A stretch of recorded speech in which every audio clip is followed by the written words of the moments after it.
बोधोबा सावजीला म्हणाले, अरे सावजी, पंढरीची वारी 8 दिवसावर आलेली आहे आणि आता तयारी करणे गायची.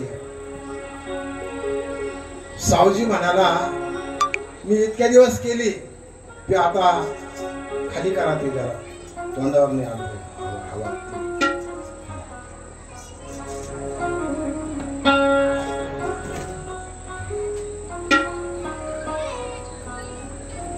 सावजीने साफ नकार दिला, मला ती वारी नको, मला तुमचं घरदारही नको, मला तुमच्या संसारातही राहायचं नाही, मी तुमच्यात नाही असं समजून घ्या. असं वैराग्य सावजी. कनकाई बोलोबा विचार करतायत काय करायचं आता. 2 नंबरचा तुकोबा आहे पण लहान आहे थोडासा अजून. तुकोबाने ते ऐकलं आणि तो लगेच म्हणायला लागला, बाबा बाबा बाबा मी येऊ वारीला येऊ. अरे तू लहान आहे, अजून लहान आहे, तुला इतकं लांब चालता येणार नाही तुला. नाही बाबा मी चालेल मला खूप आनंद होतो. आणि ते गायला लागले, जाऊ देवाची गावा, जाऊ देवाची गावा, जाऊ देवाची गावा, जाऊ देवाची गावा, जाऊ देवाची गावा, जाऊ देवाची गावा,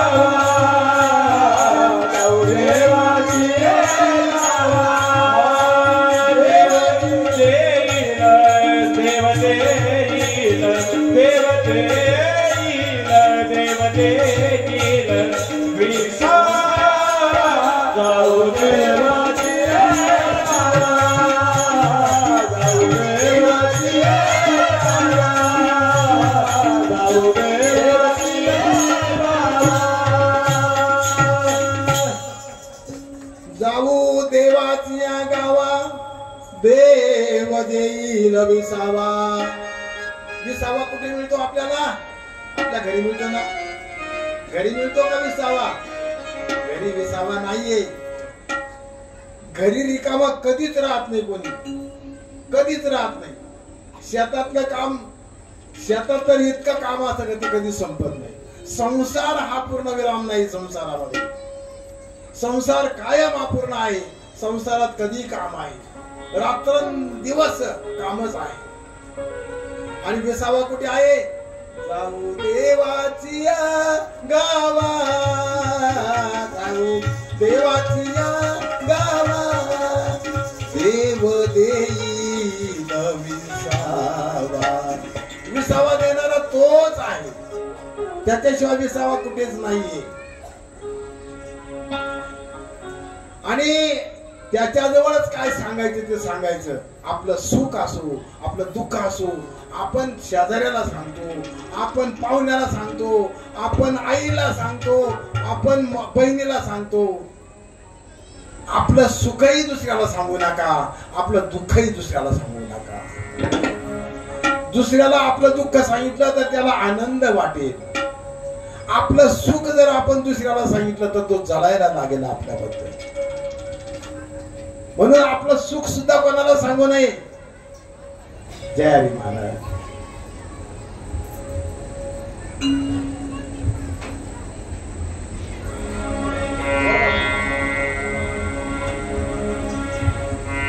आपलं सुखही दुसऱ्याला सांगू नका, दुःखही दुसऱ्याला सांगू नका. सांगायचं असेल तर आपल्या श्रीगुरु जवळ आपलं सुख किंवा दुःख सांगा. श्रीगुरु त्याचं आपल्याला उत्तर देतील, मार्गदर्शन करतील. आणि श्रीगुरु नंतर तू सांगायचं असेल तर हायकोर्ट, मग कोणतं?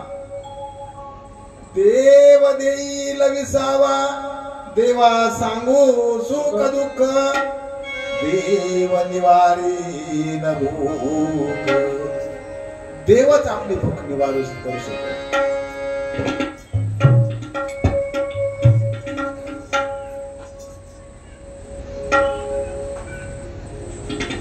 देवाच्या जवळ राहू, आपण राहू जवळी देवापाशी, देवाच्या जवळ राहू. आता जडोनी पायापाशी, देवाच्या पायाजवळच आपण राहायचं आहे. आणि कसं व्हायचं आहे? देवाचं बाळ होऊन राहायचंय. तुकाराम महाराज सांगतात, तुका म्हणे आम्ही बाळे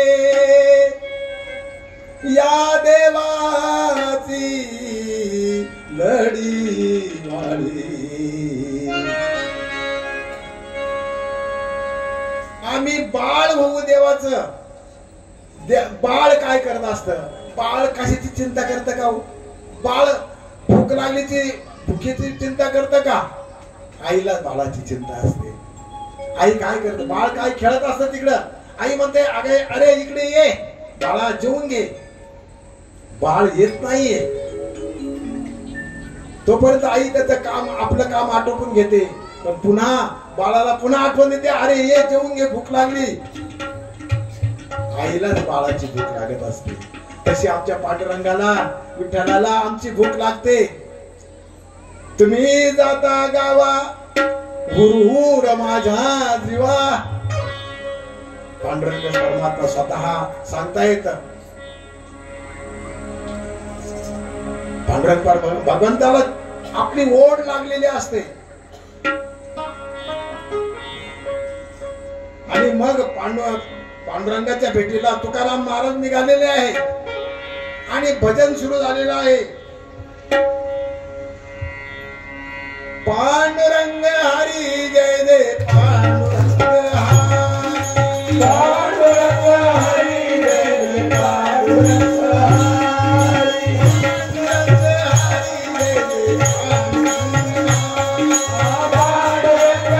जय जय पांडुरंग हरी,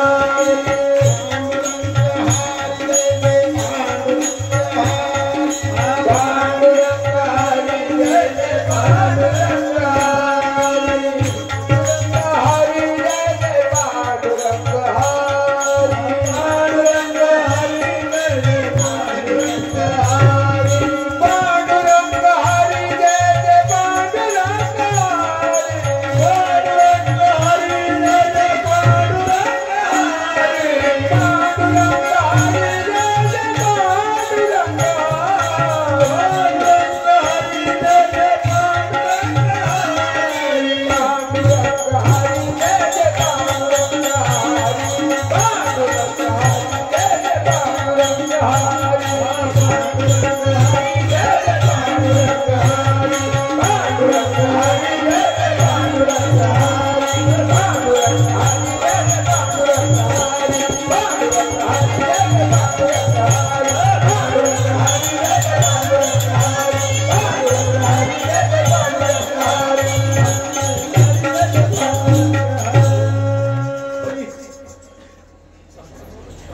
तुकाराम महाराज तिथं जागेवरच नाचायला लागले.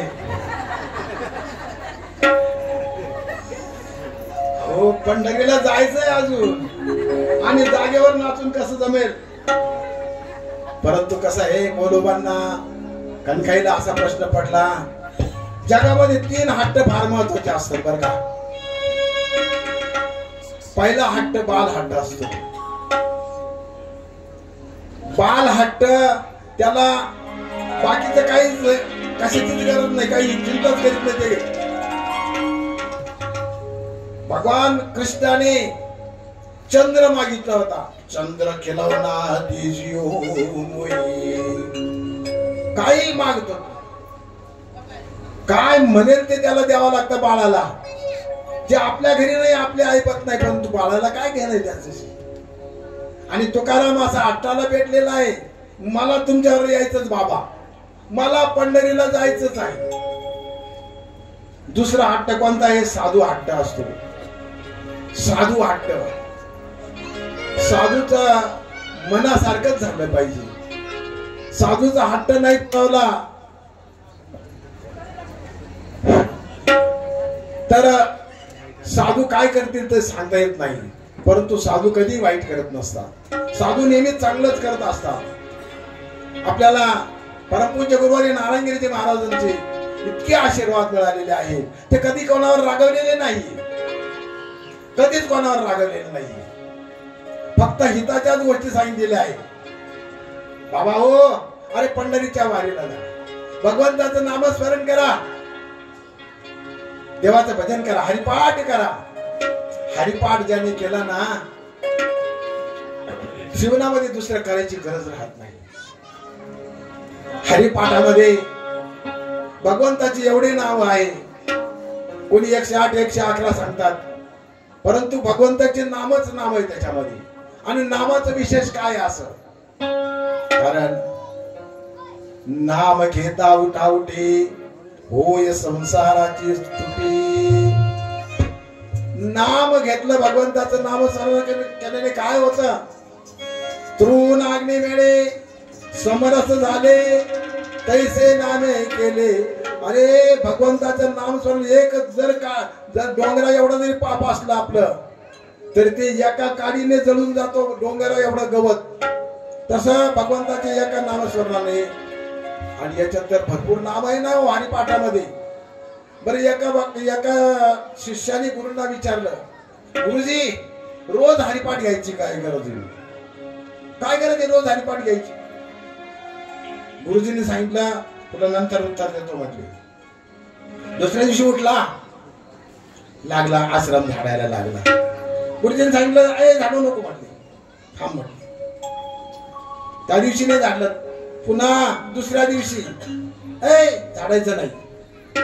4 दिवस झाले, गुरुजी अहो फार इथं कचरा जमा झालेला आहे. गुरुजींनी सांगितलं, हे तुझ्या प्रश्नाचं उत्तर आहे, हे तुझ्या प्रश्नाचं उत्तर आहे. रोज का हरिपाठ घ्यायचा, रोज का झाडायचं. दिवसातून 4 वेळेस घर झाडतो आपण. आणि मग कचरा किती जमा होतो, कचरा म्हणजेच पाप आहे. पावले आपल्याकडून पाप घडत असत, पायाखाली मुंग्या मरत असतात, आपल्या दृष्टीने पाप घडत असत, आपल्या वाचेने पाप घडत असत, आपल्या कानातूनही पाप जात असत. त्याच्यासाठी हरिपाठ हा नित्यनेम झालाच पाहिजे. नित्यनेम म्हणावी ते प्राणी दुर्लभ आणि लक्ष्मी वल्लभ दयालवडी. म्हणून हरिपाठ नित्यनेम केलाच पाहिजे. नित्यनेम कोणता गावाने पण काहीतरी केला पाहिजे. आता लोक कोणत्याही प्रकारचा नित्यनेम करायचा प्रयत्न करतात. असं एकाने कीर्तनात ऐकलं आणि घरी गेला समोर त्याच्या समोर एक कुंभार राहत होता, कुंभार. आणि त्याने ठरवलं म्हणजे याचं सकाळी उठल्याबरोबर त्याचं तोंड पाहायचं.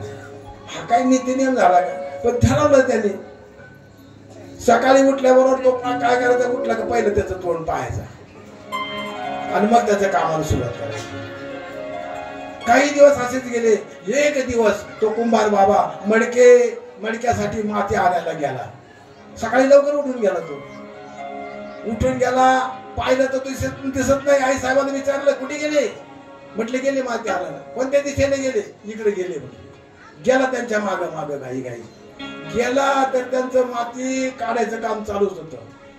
आणि योग असा माती काढता त्यांना त्या मातीमध्ये खाली जमिनीमध्ये एक धनाचा हांडा मिळाला. हे खाली वाकलेले होते. तो आला तिकडून आणि पाहायला लागला त्यांचं तोंड पाहतो आहे. तेवढे त्यांनी वर पाहिलं, त्याचं तोंड पाहिलं आणि लगेच परत निघाला. अहो ते थांबा म्हणजे पाहिलं म्हणले मी, आता मी चाललो म्हणले. अरे काय पाहिलं, त्याचं तोंड पाहिलं त्यांनी. त्याचं तोंड पाहायचं होतं, तोंड पाहिलं. परंतु याला काय वाटलं, कुंभाराला वाटलं याने धनच पाहिलेले. अरे अर्धा वाटा तुला घे म्हणले. अर्धा वाटला म्हणल्यावर हा विचार करायला कशाचा वाटा आहे. अहो नुसतं तोंड पाहिलं तर धनाचा अर्धा हंडा मिळाला त्याला. अहो भगवंताचं तोंड पाहिलं तर काय होतं, कोटी ब्रह्महत्या मुख पाहता जाती. भगवंताचं जर मुख पाहिलं, कोटी ब्रह्महत्या जाती. भगवंताचं नामस्मरण केलं, हरिपाठ केला, पाप होणार नाही. आणि तुकाराम महाराज आणि त्यांच्या बरोबर दिंडीला गेलेले आहेत, नाचले आहेत. अहो सोपान काकांचं सासवड आलं, जेजुरी पलटण नातेपुते सगळे असे एकानंतर एक सगळे आणि शेवटी पंढरपूरला गेले. कालच आपण पाहिलं, लांबून पाहिलं, जळजळीत सोनसळा कळस दिसतो सोज्वळा बर्वे बर्वे पंढरपूर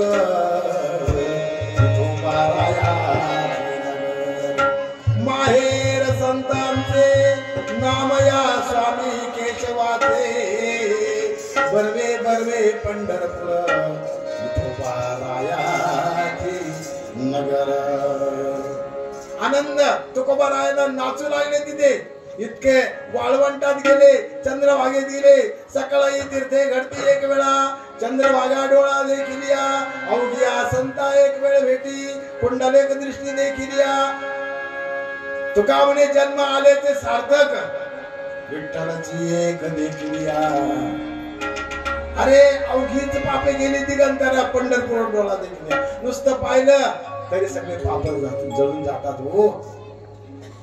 त्याच्यासाठी वारीमध्ये जायचं आहे, संतांच्या संगतीमध्ये जायचं आहे. रामगिरी महाराजांची गंगागिरी महाराजांची दिंडी जात असते आणि असं गोड भजन दिंडीमध्ये रामगिरी महाराज म्हणतात. पण अहो तास न तास असं चालतं, एकापेक्षा एक अभंग, एकापेक्षा एक चाली. इतका आनंद वाटतो दिंडीमध्ये. रस्ता गाव कधी आलं ते कळत नाही, इतका आनंद. त्याच्यासाठी दिंडीमध्ये जावं.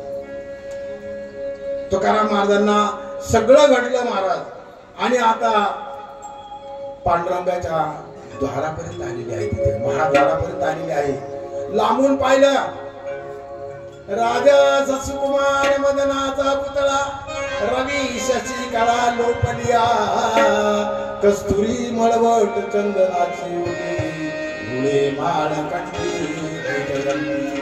कासे सोनसळा पांघरे पाटोळा घन नीळ सावळा बाईयानो. सगळं पाहिलं, खूप आनंद वाटला. देवाला कधी पाहायला कधी मिठी मारी असं झालं. डोळ्यातून घळघळा अश्रू वाहत आहेत, देवाकडे पाहत आहेत. गेल्या गेल्या देवाच्या चरणाला मिठी मारली. सोडावं वाटत नव्हतं, परंतु गुरुदेवांनी बाजूला काढलं आणि तिथेच एका भिंतीला टेकून उभे राहिले तुकाराम महाराज. सारखे पांडुरंगाकडे पाहत होते, डोळ्यातून घळघळा अश्रू वाहत होते आणि हळूच म्हणायला लागले, सुंदर ते गान सुंदर ते गान उभे विठेवरी सुंदर ते गान उभे विठेवरी सुंदर ते गान उभे विठेवरी सुंदर ते गान उभे विठेवरी गरम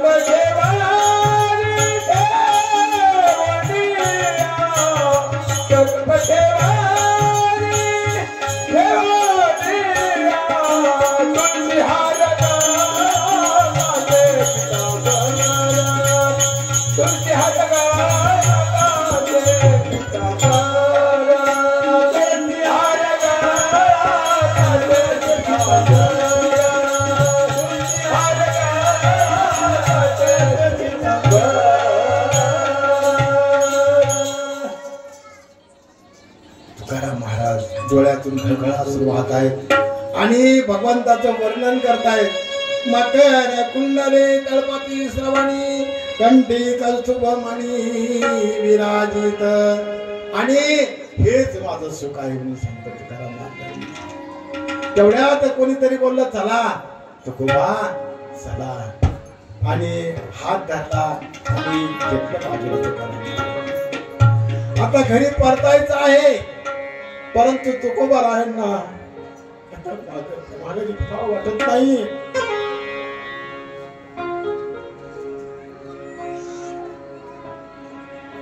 कन्या सासूयासी जाय, कन्या सासूयासी जाय,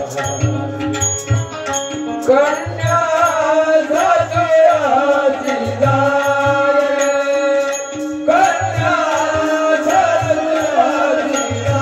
कन्या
तसं मुलीला सासर घरी जाताना तिची अवस्था काय होती त्या मनाची तशी तुकोबारायांची झालेली आहे.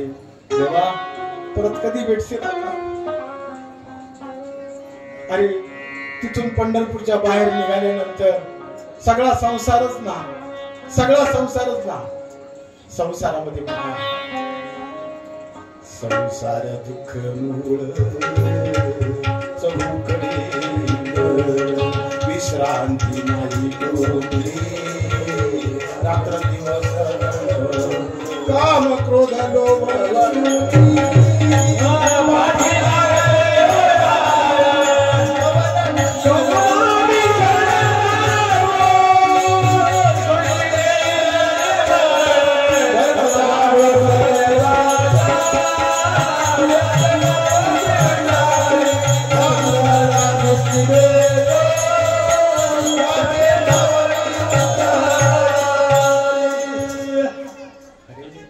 तुझ्यापासून निघाल्यानंतर सगळं दुःखच आहे.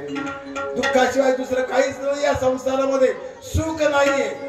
आपण म्हणतो तुकाराम महाराजांनी सांगितलं सुख पाहता जवा पाडे दुःख पर्वता ये वडे. उदाहरण आपण ऐकत आलेलो आहे. एक मनुष्य पळता पळता मागे वाघ लागला म्हणून पळतो आहे. पळता पळता एका विहिरीत पडला.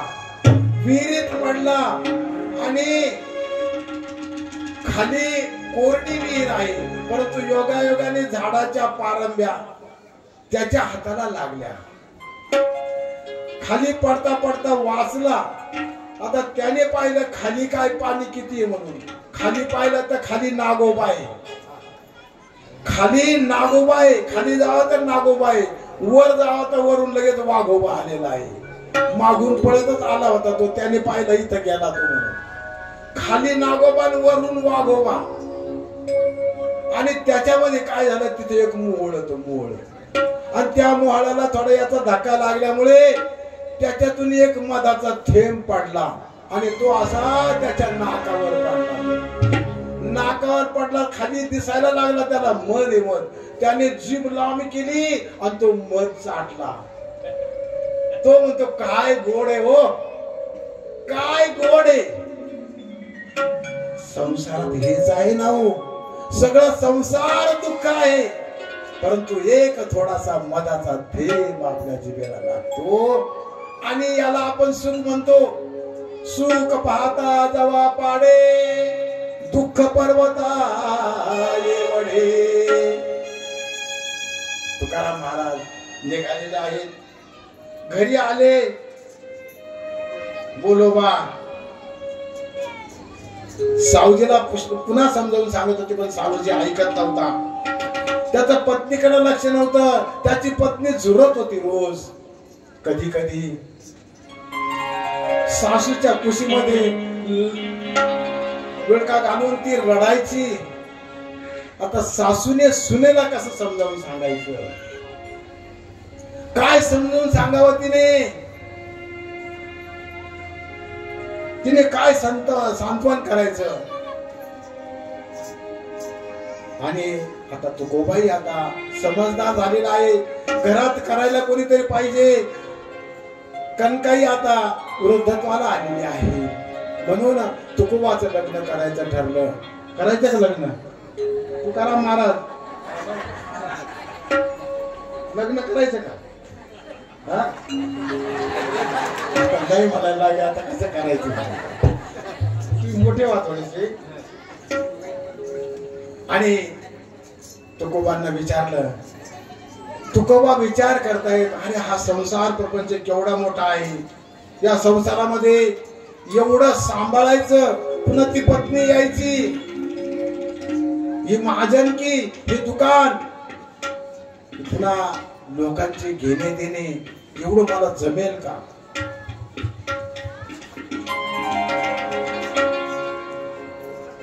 पुष्कळ त्यांनी विचार केला. शेवटी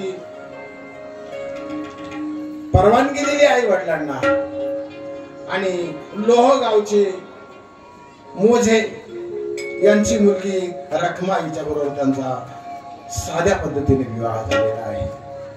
बोलिये तुकाराम महाराज की जय. परंतु तुकाराम महाराजांचाही मंदिरातच वेळ जास्त जायचा आणि त्यांनी आपला संसार प्रपंच व्यवस्थित चालू केलेला आहे.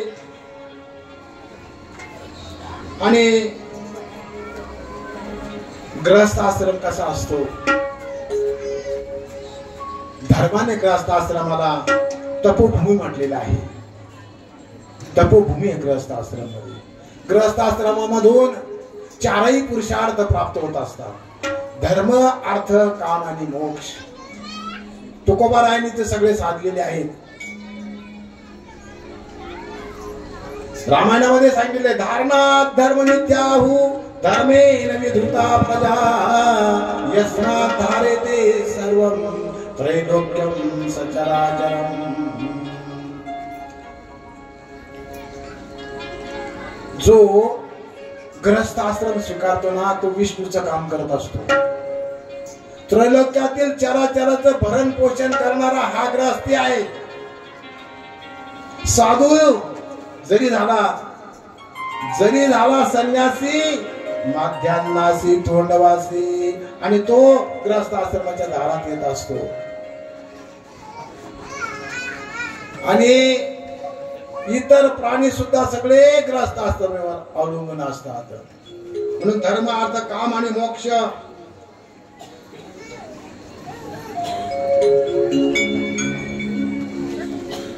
त्यामध्ये खूप वर्णन करायचं आहे.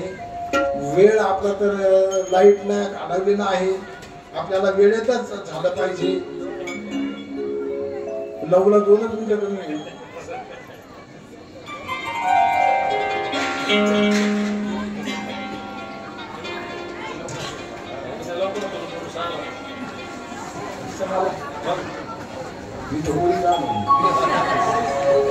सहाला येऊ शकता का आपण?